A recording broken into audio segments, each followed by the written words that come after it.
बहुत पहले की बात है। एक राजा था जो कि बहुत बड़े राज्य पर राज किया करता था।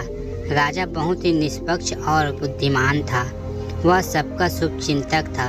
सारी प्रजा राजा के न्याय और व्यवहार से बहुत खुश थे। लोगों में शांति का भाव था। एक दिन की बात है, उस राज्य के किसानों के घर चोरी हो गई। वहाँ के किसान चोरी से बहुत ही परेशान थे। उन्हें समझ में नहीं आ रहा था कि वह अपनी चोरी हुए धन को कैसे वापस पाए। तो उस राज्य के कुछ लोगों ने सलाह दी, वह राजा के दरबार में जाकर राजा को चोरी किए हुए धन के बारे में बताएं। राजा आपके साथ निश्चित रूप से न्याय करेंगे। सबकी बात मानकर वे किसान राजा के दरबार में पहुंच गए और राजा के सामने प्रार्थना करने लगे और राजा से अपने चोरी हुए धन के बारे में बताने लगे। राजा ने किसानों की बात को सुनकर अपने मंत्री को आदेश दिया कि जल्द से जल्द किसानों के धन के बारे में पता लगाओ कि किसने किसानों के घर चोरी की है। उस राजा का मंत्री भी राजा की तरह काफ़ी बुद्धिमान था, जिस पर राजा को बहुत विश्वास था। अपने राजा के आदेश पर ही मंत्री ने चोरों का पता लगाने का काम शुरू कर दिया। शाम को जब मंत्री अपने घर पहुंचा तो चिंता की लकीर उसके माथे पर स्पष्ट दिखाई दे रही थी। मंत्री चोरों का पता लगाने के लिए उपाय खोज रहा था।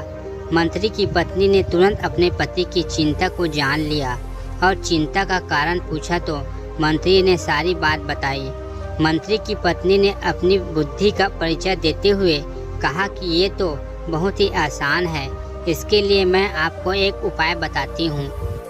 मंत्री की पत्नी ने कहा कि आप उस किसानों के घर कुछ धन रखवा दीजिए और ये भी घोषणा कर दो कि राजा ने किसानों के धन की जिम्मेदारी ले ली है और चोरी के बदले राजा ने किसानों को दोगुना धन दे दिया है। मंत्री ने अपनी पत्नी की बात मानकर ऐसा ही किया। किसानों को राजा की तरफ से दोगुना धन दिया गया है, यह बात पूरे राज्य में फैला दी गई, जिसकी खबर उन चोरों तक भी पहुंच चुकी थी। मंत्री ने अपनी पत्नी की बताए उपाय के अनुसार रूप बदलकर रात में किसानों के घर पर अपने पहरेदारों के साथ निगरानी करनी शुरू कर दी। मंत्री अपने पहरेदारों के साथ भेष बदलकर किसानों के घर के पास रात में पहरा देने लगे। उन चोरों के मन में लालच की भावना और अधिक बढ़ गई। वे फिर से किसानों के घर चोरी करने जा पहुँचे। अपना चेहरा छुपाकर वे चोर किसानों के घर में फिर चोरी करने पहुँच गए और फिर सारा धन जल्दी से इकट्ठा करके वे बाहर जाने लगे। इतने में मंत्री और उसके पहरेदारों ने उन्हें तुरंत पकड़ लिया।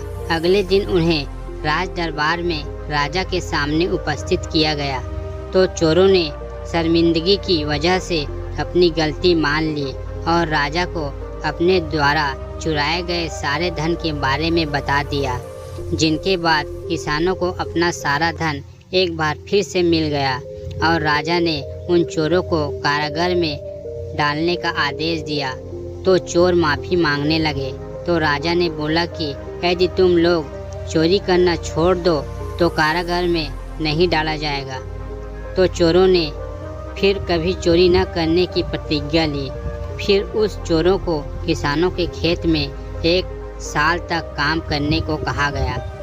सब राजा के न्याय से बहुत ही खुश हुए। पूरे दरबार में राजा की जय जयकार होने लगी। इस प्रकार किसी के साथ राजा ने नाइंसाफ़ी नहीं होने दी, सभी को न्याय मिल गया। दोस्तों, कहानी अच्छी लगी हो तो वीडियो को एक लाइक और शेयर अवश्य करें। चैनल पर पहली बार आए हो तो चैनल को सब्सक्राइब करें। धन्यवाद।